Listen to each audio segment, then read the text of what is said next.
2026 সালে স্মার্টফোনের বাজারে যে হারে দাম বাড়ছে সেখানে 12,000 টাকার নিচে ভালো ফোন খুঁজে পাওয়া এখন বেশ কঠিন। তা সত্ত্বেও মাত্র 11,499 টাকায় রেডমি নিয়ে এসেছে তাদের নতুন ফোন রেডমি A7 প্রো। এই দামে আপনি পাচ্ছেন 6300 mAh ব্যাটারি, প্রিমিয়াম ডিজাইন, আর যারা স্মুথ এক্সপিরিয়েন্স পছন্দ করেন তাদের জন্য রয়েছে 120 Hz রিফ্রেশ রেটের ডিসপ্লে। আজ আমি এই ফোনটির সমস্ত ভালো মন্দ বিষয় নিয়ে কথা বলবো। একে আপনি কোথা থেকে কিভাবে কিনতে পারবেন সেটাও অবশ্যই জানানো হবে। তবে তার আগে আপনি যদি আমাদের চ্যানেলে নতুন হয়ে থাকেন তাহলে এখনই সাবস্ক্রাইব করুন এবং ভিডিওটি ভালো লাগলে একটি লাইক দিয়ে বন্ধুদের সাথে শেয়ার করে দিন। প্রথমেই আসি এর ডিজাইনের ওপর। ফোনটি হাতে ধরলে বেশ প্রিমিয়াম ফিল দেয়, বিশেষ করে এর সানসেট অরেঞ্জ কালারটি দুর্দান্ত।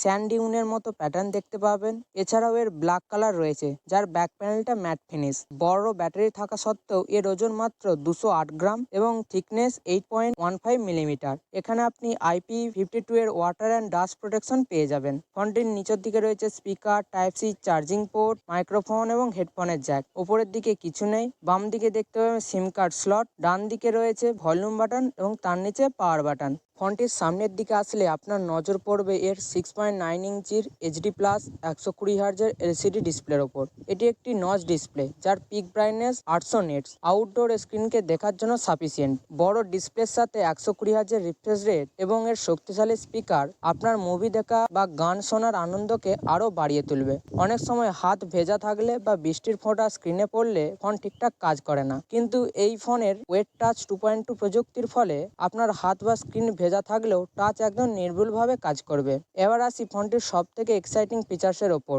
যা হলো এর ব্যাটারি। ফোনটিতে ব্যবহার করা হয়েছে 6300 mAh এর বিশাল বড় ব্যাটারি, যা একবার ফুল চার্জ দিলে সাধারণ ব্যবহার করলে অনায়াসে 2 দিন পর্যন্ত ব্যাকআপ দিতে সক্ষম। বক্সে দেওয়া রয়েছে 15 ওয়াটের চার্জার, যা বাজেট হিসাবে ঠিকঠাক হলেও 100% চার্জ হতে কিছুটা সময় নেবে। একটা মজার ব্যাপার হলো এতে 7.5 ওয়াটের রিভার্স চার্জিং সাপোর্ট আছে, যার মাধ্যমে আপনি চাইলে পাওয়ার ব্যাংকের মতো আপনার অন্য ছোট গ্যাজেট যেমন এয়ারবাডস এই ফোন দিয়ে চার্জ করতে পারেন।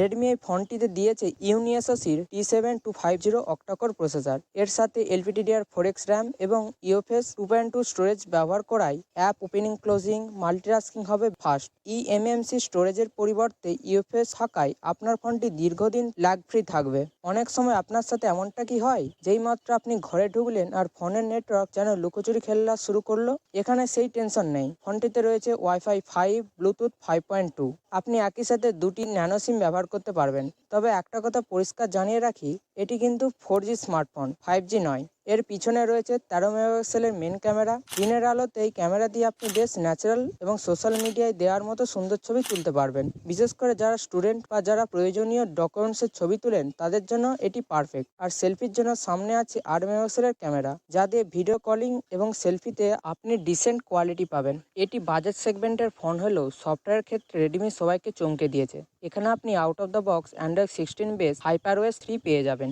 ভবিষ্যতে 4টি অ্যান্ড্রয়েড আপডেট এবং 6 বছরের সিকিউরিটি আপডেট পাওয়া যাবে। ফোনের বয়স বাড়লেও এর সিস্টেম থাকবে একদম লেটেস্ট, যার ফলে ফোন হ্যাং হওয়ার সম্ভাবনা কমবে। অবশেষে আসি সব থেকে জরুরি বিষয়ে, অর্থাৎ ফোনটি আপনি কোথা থেকে কিনতে পারবেন। রেডমি A7কে আপনি ফ্লিপকার্ট এবং অ্যামাজন উভয় শপিং প্ল্যাটফর্মে পেয়ে যাবেন। আমি যখন দেখেছিলাম তখন এর 4+64 জিবির দাম ছিল 12,499 টাকা। আপনি যদি ফোনটিকে কিনতে চান তবে নিচে থাকা ট্যাগ প্রোডাক্ট আইকনে ক্লিক করুন অথবা ভিডিও ডিসক্রিপশনে দেওয়া লিঙ্ক থেকে সরাসরি নিজের বাড়িতে অর্ডার করে নিন। যদি আপনার প্রয়োজন হয় বিশাল ব্যাটারি, বড় ডিসপ্লে, ফোন দিয়ে প্রচুর ভিডিও দেখবেন, অথবা যাদের জন্য ব্যাটারি ব্যাকআপ সব থেকে গুরুত্বপূর্ণ, তাদের জন্য বর্তমান পরিস্থিতি অনুযায়ী রেডমি A7 প্রো 4G একটা ভালো ফোন হতে পারে। এছাড়াও 12,000 টাকার মধ্যে 2026 সালের সব থেকে বেশ 5টি ফোন নিয়ে আমি অলরেডি একটি ভিডিও পাবলিশ করেছি, সেটি দেখতে চাইলে এখানে ক্লিক করুন।